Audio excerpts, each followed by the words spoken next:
boa noite. Outubro Rosa é um movimento internacional de conscientização para o controle do câncer de mama. Segundo o Instituto Nacional de Câncer, o INCA, a cada 5 casos, 4 acontecem após os 50 anos de idade, sendo que 99% deles em mulheres. Ainda de acordo com o INCA, cerca de 30% dos casos de câncer de mama podem ser evitados. Por isso a importância de compartilhar informações, proporcionar acesso aos serviços de diagnóstico e tratamento e contribuir para a redução da mortalidade. Então, para falar sobre este assunto, sobre este tema, Outubro Rosa, o Ação Nacional recebe hoje o Dr. Carlos Menossi, coordenador do Serviço de Mamografia do Hospital Celso Pierro, aqui da PUC Campinas. Doutor, é um prazer estar com você, para a gente aprender, para a gente divulgar, para a gente compartilhar. Estamos aqui com o broche também da campanha do Outubro Rosa. Boa noite, seja bem-vindo. Boa noite, é um prazer estar aqui, podendo compartilhar com vocês um pouco da experiência e levar um pouco de informação ao nosso público. Tá certo, doutor. Vamos lá, vamos começar então. O que caracteriza o câncer de mama? Bem, o câncer de mama, o que acontece? É uma célula do seu corpo que sofre uma alteração, uma mutação e começa a ter características não comuns às células do corpo, porque as células do corpo, em geral, ela tem o quê? Uma coisa chamada morte programada. A sua célula tem um prazo de validade. Tá. As células tumorais, o que elas perdem? Elas perdem essa característica de morte programada, como também perde a característica da velocidade de crescimento. Por isso que ele cresce muito mais rápido do que o tecido que está em volta. E muitas vezes o nosso tecido, ele é colado, nossas células são coladas, não fica descolando fácil. Já as células tumorais, elas perdem a adesividade entre elas, por isso que elas podem se espalhar pelo corpo. Então, quando a gente fala do câncer, você tem que ter pelo menos 3 mutações que perdendo essas características para poder falar que é um câncer. E daí a diferença do câncer que invade, que é aquela célula que descola e se espalha para os outros órgãos, do que aquele tumor que ainda não era invasivo, ele só crescia, perdia a característica de morrer, continuou crescendo, mas ainda não pegou a capacidade de se espalhar, de se disseminar pelo corpo. Tá. Então, esse é o câncer. Tá. Eu estava lendo, né, sobre o Outubro Rosa, né, essa campanha, esse nome Outubro Rosa, acho que é lá nos Estados Unidos, década de 90, mas no Brasil vem a partir dos anos 2000, né, 2001, 2002. Eu estou percebendo assim, a gente tem falado muito disso, né? Há muito tempo se fala em Outubro Rosa, uns 10, 15 anos, né? Campanhas mais enfáticas, campanhas na televisão, nos meios, né? Nos outros meios de comunicação, internet. E é importante, né? A gente falar, como eu disse até no começo, compartilhar, trocar informações, né? Então, é a importância do Outubro Rosa, e aí eu falo que o Outubro Rosa, para a gente da mastologia, ele dura 12 meses. Tá. Os 12 meses do ano são Outubro Rosa. Mas é importante esse mês ser batizado Outubro Rosa para lembrar aquela mulher que ao longo do ano ainda não fez o seu exame de rastreamento, aquela busca para ver se está com câncer, aquela procura, ele pode estar pegando esse mês de lembrete, e daí a importância dele de falar, ó, a senhora já cuidou da sua mama? Não, então, vamos cuidar. Então, a campanha de divulgação do Outubro Rosa nada mais é do que um alerta às mulheres sobre essa doença, que é o câncer que mais mata mulheres no mundo, tá? E que é um câncer que você pode evitá-lo, a forma mais grave, na grande maioria das vezes, através do rastreamento. Então, o Outubro Rosa nada mais é do que uma oportunidade, uma dica, eu acho que é aquela luzinha que acende, fala, chegou o mês de outubro, é a hora de você começar a se cuidar. Então, se não se cuidou até agora, aproveita a oportunidade. Então, a ideia do Outubro Rosa para a gente, que embora, como eu falei, outubro deve durar os 12 meses do ano, mas o Outubro Rosa é nada uma oportunidade, um alerta para aquelas pessoas que não viu ainda, assim, opa, o que eu fiz? Está na hora. Sim. Doutor, você percebe realmente que em outubro há um crescimento ou não? Por exemplo, na média é normal ou tem uma determinada estatística, chega em outubro, cresce? Não, em outubro, devido até a parceria de vocês, de divulgação, tem esse crescimento. Você vê que tem uma maior procura, uma maior adesão a fazer o exame de rastreamento, que é a mamografia. Então, tem sim, outubro rosa é um período onde que a mulher, principalmente aquela mulher que não tem já sua periodicidade pré-estabelecida no exame, aquela mulher que não já tem a data, porque tem pessoas que colocam, hoje é meu mês de aniversário, vou fazer todos os meus exames no mês de aniversário. Outubro rosa serve para quê? Para aquela que ainda não se cuidou, se cuidar. Isso acaba se refletindo na estatística. E mais casos de consultório, o paciente procura mais o consultório, o paciente comparece mais no posto de saúde para pedir seu equipamento de tomografia, no consultório privado para pegar seu equipamento de tomografia e a procurar o serviço para fazer os seus exames de rastreamento. Tá certo. E durante o programa nós vamos falar sobre os exames, tocar no assunto da pandemia, né? O doutor falou aqui de algo alarmante com relação à pandemia, a procura, né, pelos exames do câncer de mama, né, para averiguar se há o câncer de mama ou não. Doutor Carlos, há vários tipos de câncer de mama? Sim, há vários tipos de câncer de mama e vamos entender que hoje o tratamento é uma coisa muito individualizada, porque você tem, como eu falei antes, tem aquele câncer que é o invasor, tem aquele câncer que não invade, que é o câncer que a gente fala in situ, que ele é restrito àquele lugar da mama. Tá. Você, inclusive, tem, no passado, você dividiu o câncer entre ductal, lobular, medular, mucinoso, que eram tipos tumorais de acordo com a característica patológica.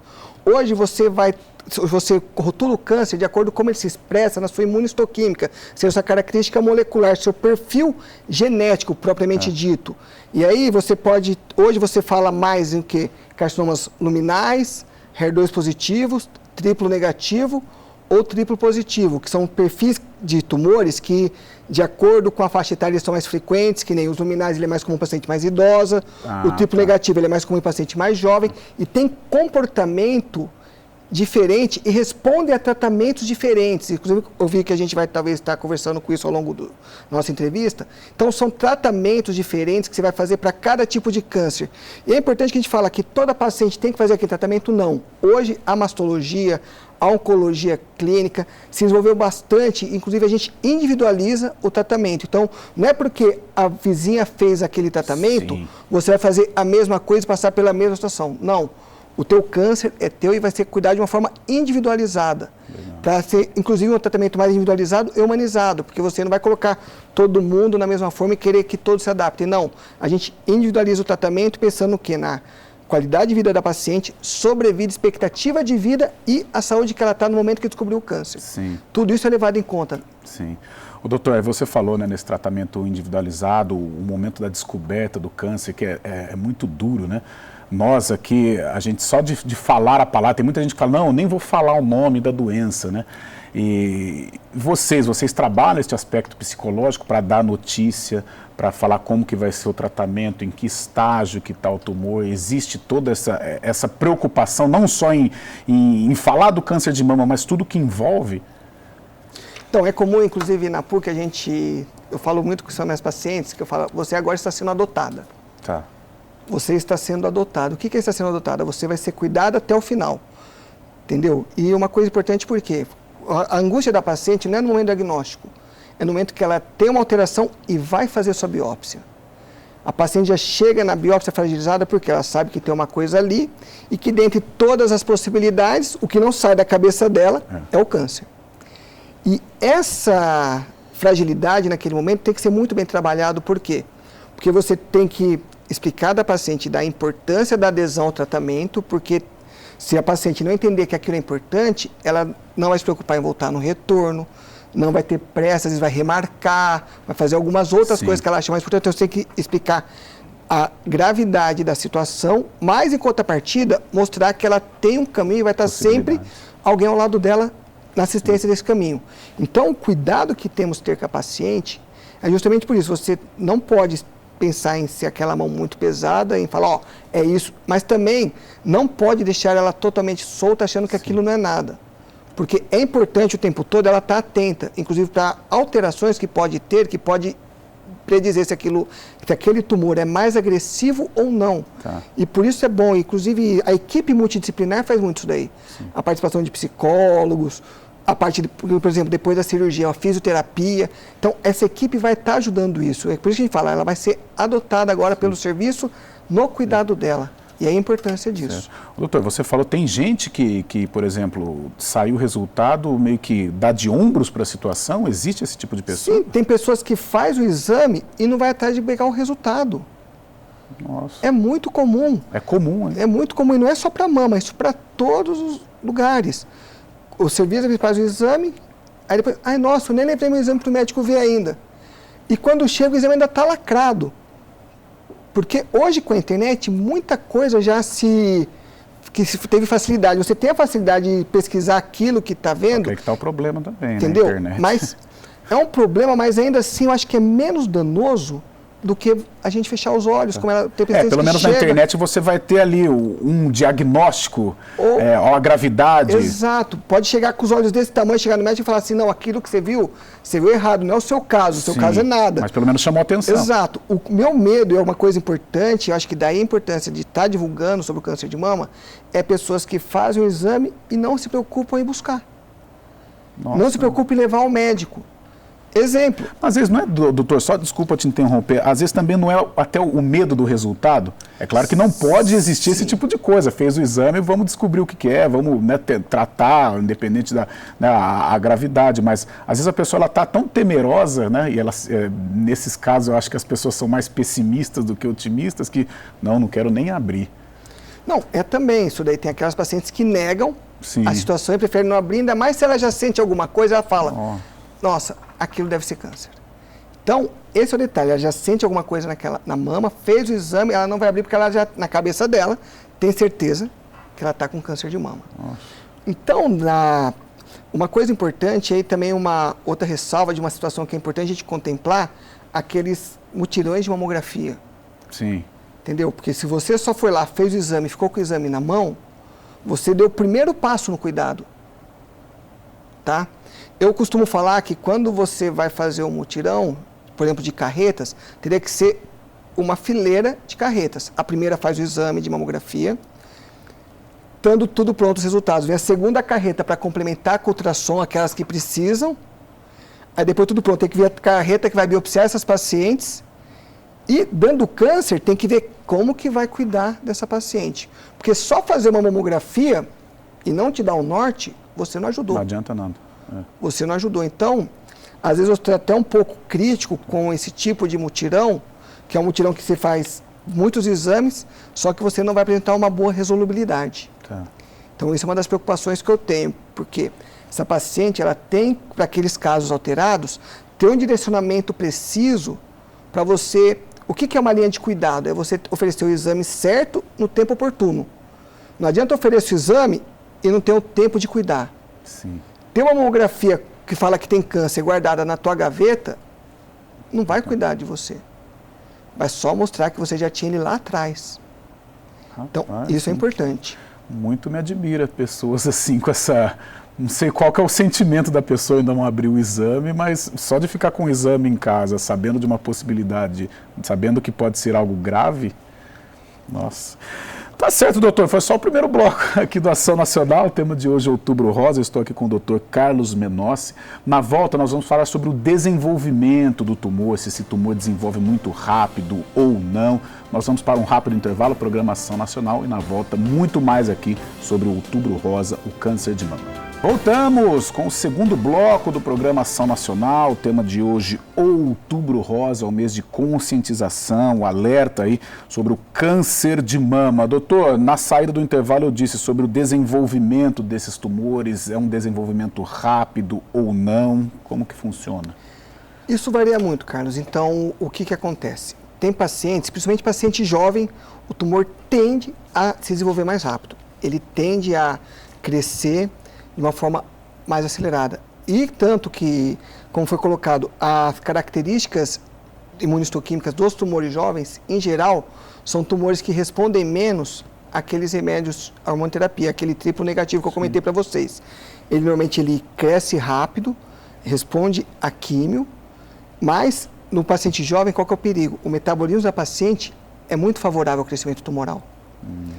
Os pacientes mais idosos são tumores... Doutor, normalmente... tem uma idade mínima?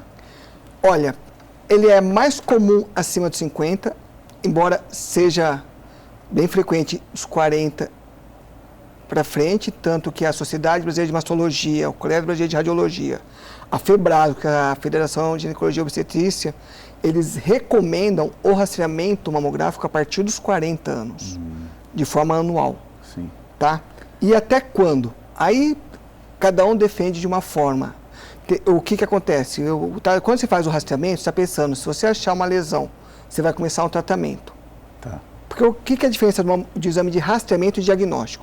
Se de repente eu sinto um nódulo na mama e vou fazer minha mamografia, ela já não é mais de rastreamento.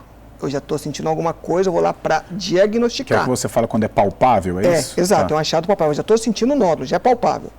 Eu estou fazendo o exame para diagnosticar o que eu estou sentindo. O impacto na mortalidade é quando eu faço esse exame sem estar sentindo nada. Eu quero pegar lesão, em geral, pequena. Tá? E aí, da importância, quando a gente pensa dos tipos tumorais, quando a gente começa o rastreamento em paciente a partir dos 40 anos, você está permitindo descobrir lesão pequena antes que ela chegue num tamanho maior. Tanto que o câncer de mama demora para chegar a medir 1 centímetro em torno de 8 anos. Só que é uma curva de crescimento exponencial. Então, ele chega muito mais rápido do meio para o 1 do que de uma célula até meio centímetro. E aí a importância de você fazer o rastreamento, que é o quê? O exame de período em período. Esse é o rastreamento, mesmo se você não tem sinais, o importante é fazer. Exato. Porque de repente pega algum... E o rastreamento é indicado para quem não tem sinal nenhum. Porque quando você tem sinal, você já não faz o exame de rastreamento, você faz o exame de diagnóstico, para complementar aquele seu achado clínico, aquilo que você sente ou está alterado na tua mama. Então, quando a gente pensa dos tipos de tumor, como ele vai se comportar... Menos de 40, doutor? Já é importante? Fazer mamografia? Não. Aí, se a paciente... Aí vai entrar no outro detalhe. Qual que é o risco pessoal e familiar dessa paciente? Exemplo. Se a mãe dela teve câncer com 40 anos de idade, a tia com 41, a irmã com 40, você não vai esperar 40 para cuidar dela. Sim. A literatura fala para você começar a cuidar 10 anos antes do parente direto. Então, ela vai começar a cuidar a partir dos 30 anos.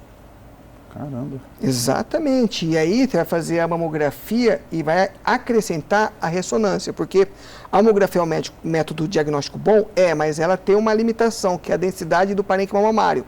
Então, quanto mais densa for a mama, e a densidade está relacionada à quantidade de glândula, então, em geral, o paciente mais jovem tem a mama mais densa, menos eficaz a mamografia para diagnóstico. E ela sozinha acaba não sendo suficiente. Você tem que colocar um outro método complementar para ajudar ela nesse rastreamento, porque a densidade prejudicou a lesão. E aí você tem o ultrassom e a ressonância magnética. O protocolo mundial para rastreamento, no Brasil inclusive, recomendado para rastreamento de paciente de alto risco, seria no caso dessa menina que eu falei, que na família tem, ela já tem, 10 anos antes do parente direto, com mamografia e ressonância, tá? Anual. Sim. Tá certo? Justamente por quê? Porque ela tem uma predisposição muito grande e você tem que usar métodos, mesmo a ressonância sendo um método extremamente sensível. Quando eu falo de sensível, ela tem o pró e o contra, que às vezes ela dá o falso positivo. Você ainda vale a pena correr o risco do falso positivo, porque o risco familiar dela é muito alto. Por isso que a ressonância para paciente geral não é um método tão bem indicado. Porque a quantidade de falsos positivos que você teria em pacientes de baixo risco, você às vezes estaria fazendo procedimentos, muitas vezes desnecessários para ela. Sim, então, tem esse detalhe. Doutor, você falou dos nódulos, tem outros sinais? Vamos. Primeiro, o sinal mais comum que a paciente chega, ela palpa o nódulo.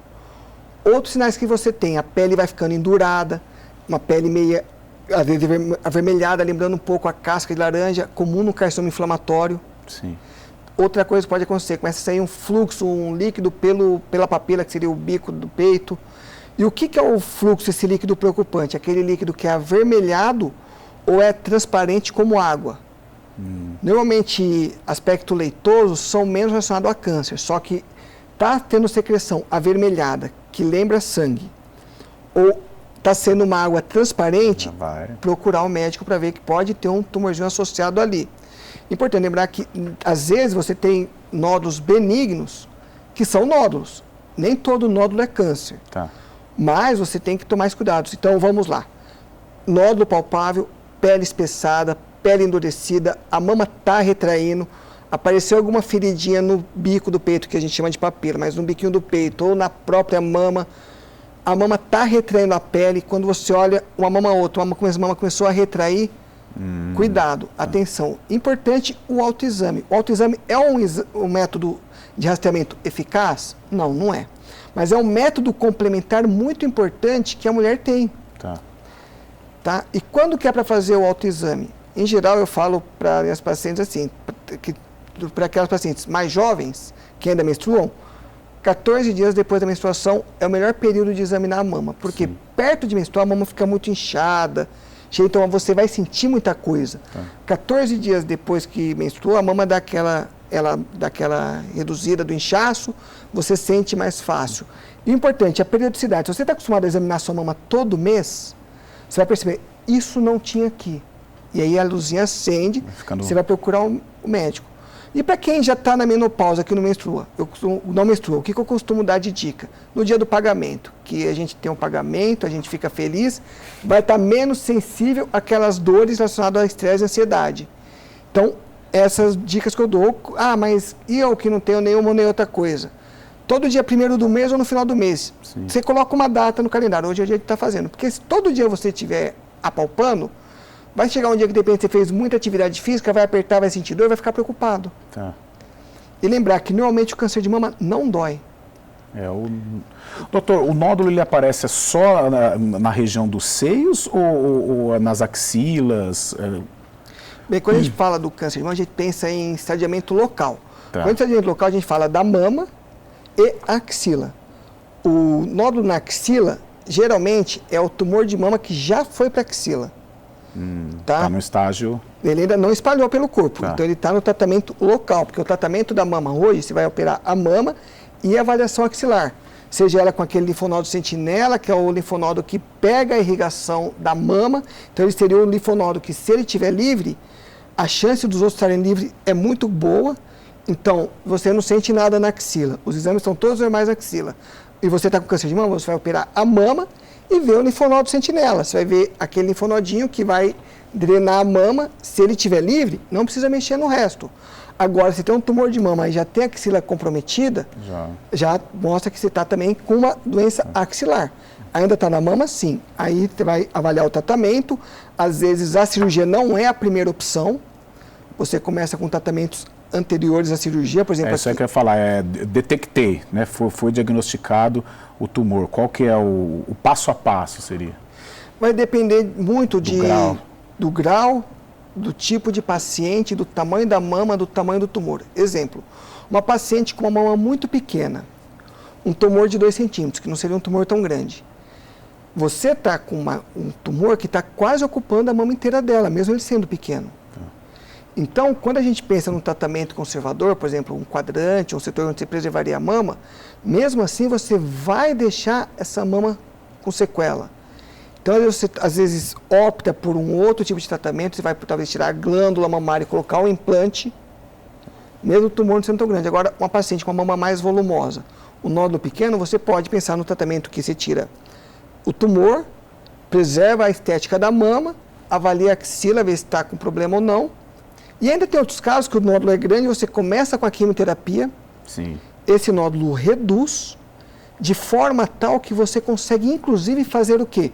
Um tratamento conservador de preservar a mama dessa paciente. Então, todo tipo de tumor, ele exige a quimioterapia ou consigo... Não, depende. Depende, como eu falei. É sempre do grau, né, doutor? Depende do grau, do tamanho do tumor, do comprometimento da axila e se ele responde ou não a outros tratamentos. E ali entra aquela imunistoquímica que eu falei. A imunistoquímica vai te dar preditores se aquele tumor ele vai responder à hormonioterapia, se ele responde ou não, se ele vai precisar fazer um anticorpo antimonoclonal, que seria a mutação do HER2, ou ainda se ele não responde a esse anticorpo e não responde ao hormônio. Então só sobrou um tipo de tratamento complementar, a químio. Então você individualiza. E por isso que eu falei logo antes, que você, hoje na mastologia, você não coloca a mesma forma de tratamento para todas. Você vai estudar aquela paciente de forma individualizada. Porque tem vezes assim, o tumor é pequenininho, preserva a mama. Depende, como que é a mama dessa paciente? Se é uma mama muito pequena, mesmo o tumor sendo pequeno, na hora que você tirar todo ele, você vai ter que colocar alguma alternativa para ela, para preservar a qualidade estética dela. Tá certo? Embora a qualidade estética é sempre uma ideia secundária. A primeira ideia do mastologista é cuidar do câncer, tratar o câncer e proporcionar uma condição estética satisfatória para a paciente. Tá certo. Doutor, nós vamos falar muito sobre esse assunto também, a parte estética, né? O lado psicológico, a mulher, a vaidade da mulher, né? Com relação a tudo isso. Mas você falou sobre a hormonioterapia. Como que é? Hormonioterapia, o que acontece? Tem alguns tumores que respondem ao hormônio, tá? E isso é feito quando você faz a biópsia da mama, ou até na hora da cirurgia, você vê se ele responde ou não, se ele tem um receptor de hormônio, que é o receptor de estrogênio e de progesterona. Tá. Pois bem, esse tumor que responde ao hormônio, a hormonioterapia, que seria o tamoxifeno, que geralmente se usa para paciente mais jovem ou para paciente já na menopausa, os inibidores de aromatase principalmente, você é o quê? É um medicamento via oral, sim, a grande maioria deles, tá? Que você vai estar usando para essas pacientes, muitas vezes no lugar da quimioterapia. Por quê? Porque você sabe que ela responde bem a isso. É mais leve? É um tratamento... São tratamentos diferentes, entendeu? Porque tem paciente que faz quimioterapia e fala que teve tudo bem. E tem gente que toma o inibidor de aromatase e fala que tem muita dor nas juntas. Fala, ai, minhas articulações estão doendo. Quando a gente fala dessa coisa, né, claro que não é folclore, mas quando fala em quimioterapia, a gente já relaciona a queda de cabelo, a agressividade e tal. Então a gente acha que qualquer tratamento que não seja quimioterapia, ele é um tratamento mais brando, né? E, às vezes não é assim também. Exato. E normalmente o tumor que a gente opta por fazer químio é o tumor que normalmente é mais agressivo. Tá. Que ele não responde a nenhuma outra coisa. Então, a única alternativa que você tem é a químio. Então, acaba sendo um ataque mais pesado e, geralmente, a quimioterapia para câncer de mama, na grande maioria das vezes, vem junto com a queda de cabelo, que isso acabou deixando ela muito marcada, de um aspecto até meio negativo. Sim. Mas tem que ser feito, porque a gente tem que lembrar que hoje, no câncer de mama, a gente tem pés de tratamento. A cirurgia, quimioterapia, hormonioterapia, os anticorpos antimonoclonais, que seriam aquela vacina que a paciente fala que toma, que é uma vez por mês, mas na verdade aquilo ela está tomando um anticorpo devido a uma mutação que ela tem do HER2, que é um gene dela, que é feito pela imunistoquímica, e a radioterapia. Então, a gente tem tudo isso daí e a gente usa essas armas que a gente tem para garantir o quê? Que a qualidade do tratamento da paciente, independente de qual veia que foi feita, se for tirada toda a mama, se foi preservado a mama, ela tem o quê? Uma sobrevida adequada.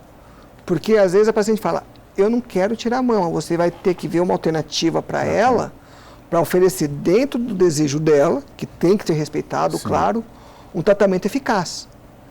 Isso é importante. Você vai estar dando o quê? O melhor tratamento para aquela paciente. Nunca invadindo o direito à individualidade dela. Isso é muito importante. Como você disse, vai ao encontro do tratamento humanizado, né? Exato. Como você disse no início do nosso programa. Esse foi o segundo bloco do Ação Nacional. O tema de hoje é Outubro Rosa, o mês de conscientização, de prevenção, câncer de mama. Eu estou aqui com o Dr. Carlos Menossi, oncologista da PUC Campinas. Muito aprendizado, muito ensinamento aqui por parte do Dr. Carlos. E nós vamos para um rápido intervalo. Daqui a pouco, muito mais sobre câncer de mama, sobre o Outubro Rosa. Voltamos, o terceiro bloco do Ação Nacional, o tema de hoje, Outubro Rosa, o mês de conscientização sobre o câncer de mama. Deixa eu fazer uma correção, puxar minha orelha aqui, que na saída eu disse com o Dr. Carlos Menossi, oncologista. Não, mastologista, né, doutor? Exato. Qual seria a diferença? Então, o mastologista, ele atua a mulher em toda a parte da mama. Tá. Desde aquela parte não oncológica, desenvolvimento do mamário, as doenças benignas, como também na parte oncológica. Certo. Então, a gente faz toda a linha de cuidado mamário da mulher. Desde o diagnóstico, tratamento, seja ele quimioterápico, cirúrgico, e o segmento dessas pacientes. Essa é a lida do mastologista diário. Tá certo, e essa é a sua função. Sim. Então vamos lá, doutor, recomeçando aqui o nosso papo sobre o câncer de mama. O atraso no início do tratamento aumenta o risco de recorrência local da doença? Diminui a sobrevida? Sim, você não consegue hoje falar se o fato de demorar 30 dias, 60 dias, vai ter impacto, mas é uma possibilidade. E diante da possibilidade, é recomendado não atrasar. Tem a lei dos 60 dias que a paciente tem para ter o diagnóstico, que é importante lembrar que essa lei existe e os pacientes têm que saber que ela existe para ver se ela está sendo cumprida ou não. acho que me fala a memória, Lei 12.732, se puderem depois confirmar, tenho praticamente certeza que é isso, mas que ela fala que você tem até 60 dias para iniciar o tratamento. Tá. Isso é importante por quê? Porque se for deixar muito, o tumor ele tende a crescer. Ele tá lá, lembra que ele cresce de forma desenfreada e não morre as células? Sim. Então, ele tende a crescer. E você demorando, quanto mais tempo demorar para começar a intervir nesse tumor, você acaba perdendo alguma célula que se espalha, dando uma metástase. Tá. Então, é importante não demorar para começar o tratamento, tá? Para justamente o quê? Impedir que esse tumor cresça na tua frente e você está demorando para proporcionar assistência para ela. Importante lembrar também que nem sempre o tratamento inicial, o melhor é a cirurgia. Às vezes você tem armas que você vai usar, como já foi colocado, antes da cirurgia para proporcionar para essa paciente o melhor tratamento para ela. Tá certo. Doutor, e o SUS, hein? Ele oferece um tratamento específico para o câncer de mama em hospitais em todo o Brasil? É algo estruturado, é mais complicado? Então, o SUS ele trabalha com centrais de regulação e vagas. Por exemplo, aqui em Campinas, onde a gente tem tratado o câncer, da parte diagnóstica, tem o Hospital do Amor, tem a PUC, tem a Policlínica que faz a parte de biópsia mamária também. A Unicamp também assimila parte da população de Campinas nos seus ambulatórios. Tá. E a parte de tratamento, uma vez que chegou aqui, você entra no sistema de direcionamento da prefeitura, no sistema CROSS, por exemplo, no caso da Unicamp, ou até mesmo no municipal, onde você vai ter o quê? Um direcionamento desses casos suspeitos para as unidades referenciadas para dar o atendimento. Sim. E, às vezes, tem demanda reprimida? Às vezes sim, ainda mais em situações, às vezes, de excesso de paciente ou fechamento de leitos destinados a outras situações, você acaba tendo isso. Mas é importante lembrar que sempre você tem que oferecer o tratamento o mais rápido possível. E daí a importância de cobrar das autoridades, seja ela municipal, estadual, como pode estar resolvendo isso daí mediante uma demanda. Sim. Porque faz diferença sim, Carlos. O fato de você demorar para começar o tratamento, você não consegue garantir que não vai ter uma célula que se espalhe por isso. O tumor não espera, né? Exato. Ele está ali e ele vai crescer e tender a espalhar. Por isso que temos que estar sempre cuidando desse paciente. Aquela ideia que eu coloquei lá atrás de adotar, sim, é uma missão do profissional de saúde. Ele tem que estar adotando aquela paciente e proporcionar o cuidado adequado para ela. Tá certo. Doutor, vamos entrar no assunto sobre o câncer de mama em homens. Eu vou até ler aqui porque tem números, né, estatísticas. De acordo com o INCA, o Instituto Nacional de Câncer, cerca de 66.280 novos casos serão diagnosticados em 2021. Apenas 1% desses atingirá homens, porque o câncer de mama é tão raro, né? Pô, doutor, é verdade.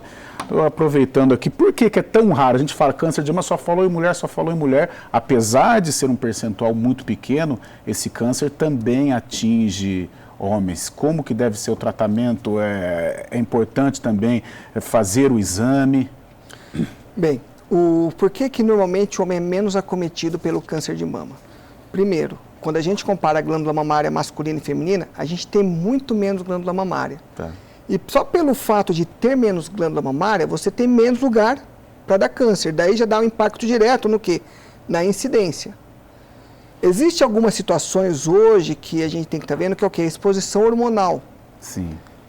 Pessoas que às vezes tomam hormônio para ficar mais forte, ele está dando o quê?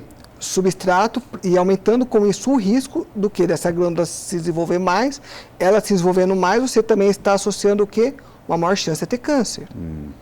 Tá. Uma grande vantagem do câncer de mama em homem é que como única parte glandular que a gente teve na nossa embriologia, porque a mama ela é feita durante a nossa vida embrionária, durante a gestação, e ela fica centrada principalmente no tórax, na parte onde está lá. Tanto que quando nasce o menino e a menina, clinicamente, as mamas são idênticas dos dois. Tá.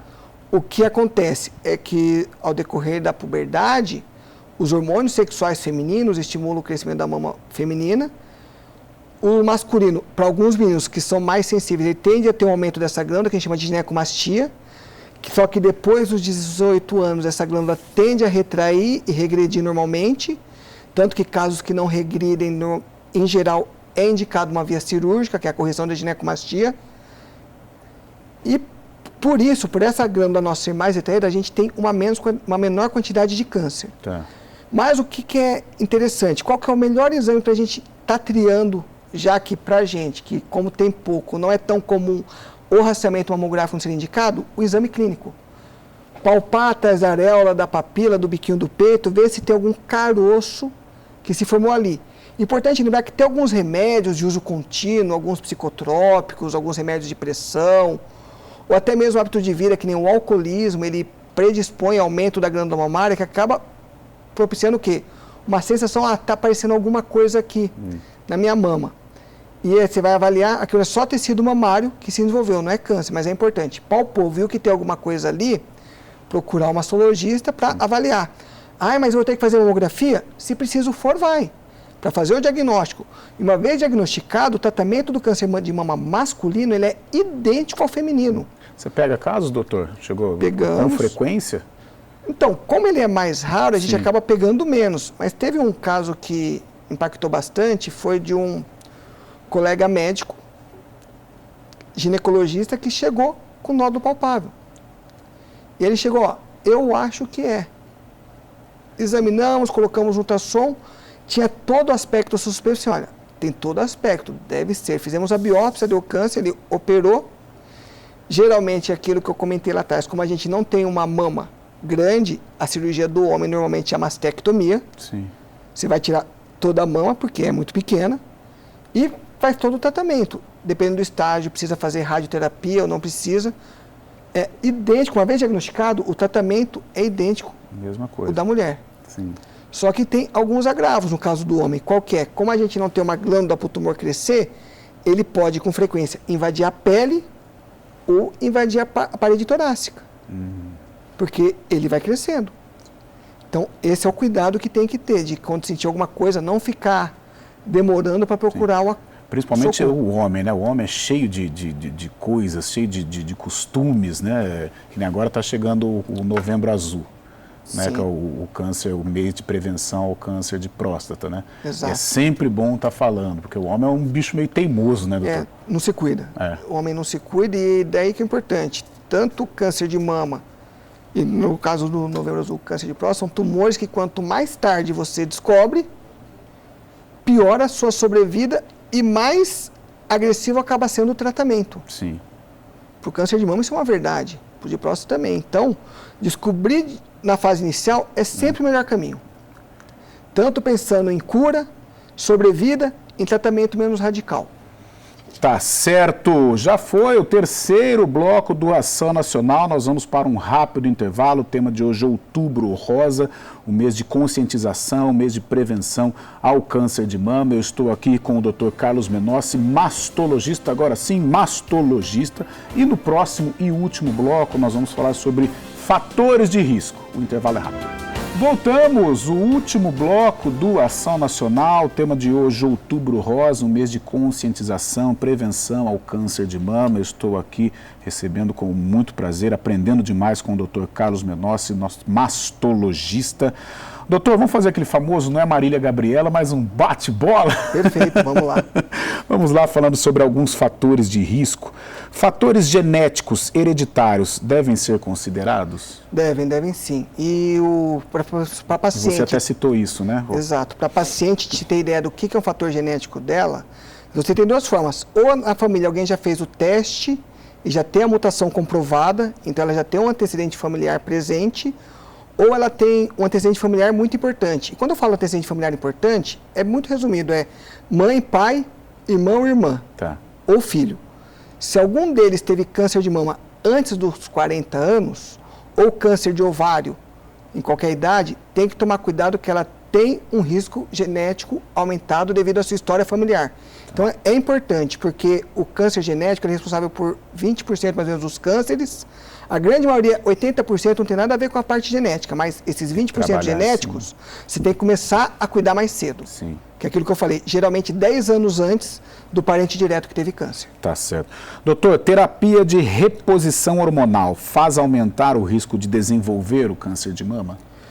Olha, isso já teve muito disso. Se você for pegar na década de 90, anos 2000, o pessoal mandava procurar o seu médico para começar a tomar hormônio. Hoje já não se fala mais, porque teve um estudo grande, que é o WHI, que mostrou que o uso de estrogênio e progesterona, a terapia hormonal antiga, clássica, que era muito usada, ela, a longo prazo, aumenta o risco de câncer de mama. Tá. Mas como que vai cuidar do climatério, do sintoma de calor? Tem como? Tem como cuidar. Sim. Tá certo?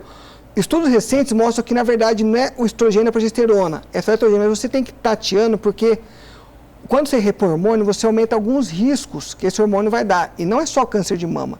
Tem outros riscos também. Então, na mastologia em geral, a gente sempre evita a terapia hormonal, de reposição hormonal para as pacientes. A gente tenta cuidar dos sintomas de climatério de uma forma alternativa, usando esse artifício e de uma forma muito criteriosa para casos específicos. Então, em geral, a terapia de reposição hormonal clássica de uso prolongado aumenta a chance de câncer de mama. É importante, cada ano de terapia hormonal aumenta um pouco o risco. Depois de 5 anos, normalmente o benefício da terapia não justifica o risco de estar usando. Tá certo. Os vilões, consumo excessivo de álcool e o tabaco. Bem, o tabaco... São vilões em todos os lugares. Exato. Uma coisa interessante do tabaco, do tabagismo para mama, ele aumenta muito o processo inflamatório, mas não diretamente o câncer. Tá. Tanto que a mastite subareolar recidivante está muito relacionada a quem fuma. Já o álcool não, o álcool tem uma ação direta à incidência de câncer de mama, juntamente, quando a gente for pensar, com a obesidade. Sim, já mata aqui outra pergunta. Por quê? Porque a obesidade, ela vai estar estimulando a gordura abdominal, que faz o que a gente chama de aromatização da estrona. Você acaba produzindo mais hormônio, e lembra que eu falei que a exposição hormonal prolongada aumenta a chance de câncer de mama? Sim. Você vai produzir mais hormônio, que vai circular pelo corpo, essa mama vai ficar sendo exposta mais tempo e, com isso, aumentando o risco. Tá certo. Doutor, reconstrução da mama é algo acessível, é um direito assegurado à paciente por meio do SUS? Como que a mulher deve proceder para ter a sua mama restaurada? O convênio cobre? Como que é?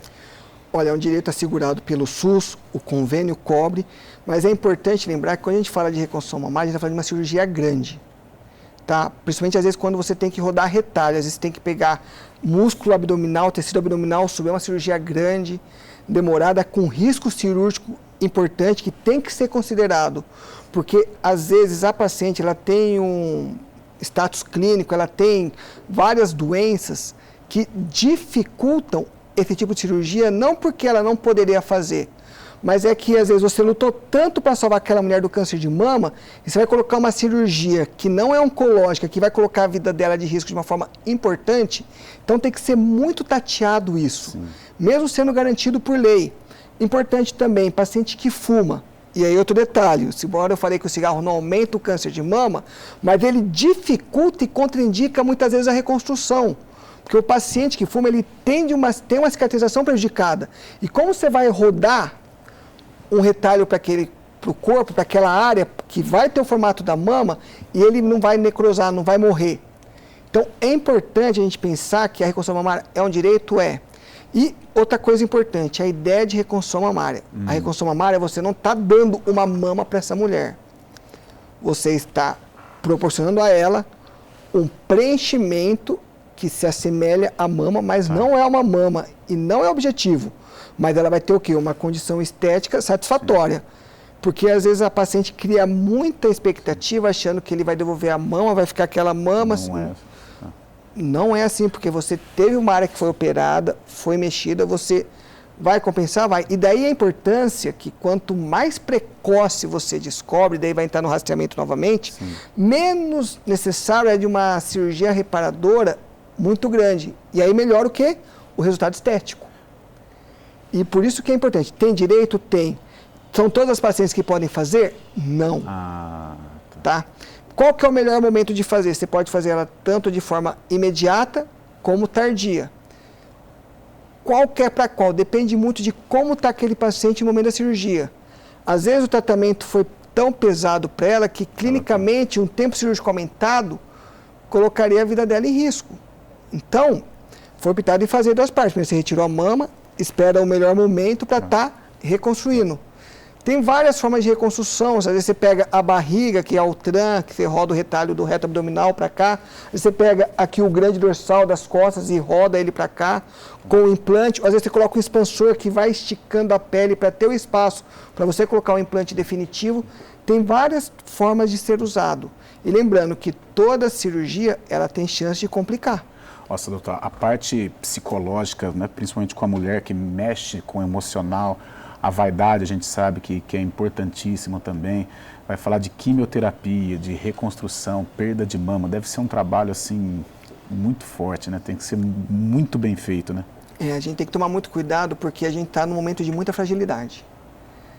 Você quando mexe na mama feminina, você está mexendo num dos pontos de maior vaidade dela. Sim, o cabelo. Exato. E o câncer de mama ele tem esse impacto que você colocou bem, que quando a pessoa olha, ela vê a face, o cabelo e a mama. Então, o impacto visual dela, ela vai estar fragilizada porque ela está se sentindo o quê? Mutilada de todas as formas possíveis.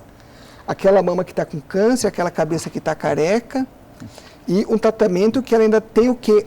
O medo do câncer que ela está vivenciando. A sombra da morte, porque quando a gente fala de câncer de mama, você pensa na morte. Sim. Ô, doutor, por isso a importância, né, um tratamento multidisciplinar, né? É uma equipe, então, nesse caso. É uma equipe, com certeza. O paciente ele é adotado, mas por uma equipe. Por uma equipe de oncologistas, fisioterapeuta, psicólogo, médico, assistente social, que vai estar proporcionando o quê? Força para ela fazer essa caminhada. E essa caminhada é difícil, muitas vezes. Por quê? Porque é o que você colocou, a paciente está numa fase, muitas vezes, de negação. Às vezes ela não queria estar passando por aquilo, questionando todos, inclusive Deus, por que está acontecendo isso com ela. Ela tem que começar a se aceitar para aderir ao tratamento. Porque às vezes aquela reconstrução não vai poder ser agora. Ela tem que entender isso. Isso às vezes é muito complicado. Outra coisa envolvendo esse trabalho multidisciplinar, a família, né? Porque de repente a família, ela também está com câncer, né? Isso é muito impactante, que a gente percebe que a seriedade e a aceitação do tratamento quando o paciente vem com a família é muito maior do que quando ele vem sempre sozinho. Tá? Quando ele vem sempre sozinho, normalmente aquela paciente que ela até tenta esconder porque ela sabe que vai ter uma pressão familiar importante. E às vezes ela atende, às vezes deixa de vir porque tinha um outro compromisso familiar. E é isso que é importante, a família falou tudo, é uma coisa que não pode ser pensada de forma separada. A família, quando está junto, o tratamento tende a ter mais sucesso. Legal. Doutor, para fechar um minutinho, a gente falou até sobre a pandemia no primeiro bloco. Tem uma certa polêmica, né? Até fora do ar você disse que com a pandemia o pessoal se afastou, mas o câncer ele não espera, né? Como você colocou, o INCA espera uma quantidade grande de câncer para 2021. Entretanto, devido às políticas de restrição, o direcionamento de hospitais, fechamento de consultas e atendimentos ambulatoriais eletivos, várias pessoas deixaram de fazer o seu exame de rastreamento. Quando faz o exame de rastreamento, hoje o único exame de rastreamento para câncer de mama que tem validado no mundo é a mamografia. As pessoas deixaram de fazer sua mamografia e, como é um exame que aperta, às vezes desconfortável, passou. E o que acontece? A gente percebe que a quantidade de atendimentos foi muito baixa no primeiro semestre. Agora está melhorando, mas tem muita gente que está atrasado. E aí vai chegar no outro ponto que a gente colocou. Quanto mais tempo você demora, mais grave pode ser o tumor no momento de descobrir. Então, é importante para aquelas pessoas que durante a pandemia não se cuidou, usar esse alerta do Outubro Rosa e falar assim, opa, tenho que correr atrás que eu estou atrasada. E correr atrás. Principalmente se já estiver sentindo alguma coisa. Principalmente. O rastreamento é importante para quem não sente nada, sim. E para quem sente alguma coisa, corre que você tem que fazer o diagnóstico do que você está sentindo. Não demora, não deixa passar a oportunidade. E da importância de vocês com atividades como essa. Tá certo. Doutor, obrigado. Obrigado pela presença, obrigado pelas explicações didáticas. Foi um programa de muito aprendizado. Espero que tenha sido também um programa de muita conscientização, né? Eu que agradeço a oportunidade de estar aqui compartilhando com vocês, com nossos ouvintes, a nossa experiência, para quem está nos vendo em casa, eles possam acender a luzinha, principalmente as nossas mulheres, nossas meninas que estão lá, que, opa, eu estou com alguma coisa, vou correr atrás disso. Tá certo. Muito obrigado, os contatos na tela também. E a gente volta no próximo sábado, sempre com um assunto bacana, um assunto pertinente para você aqui no Ação Nacional. Até lá!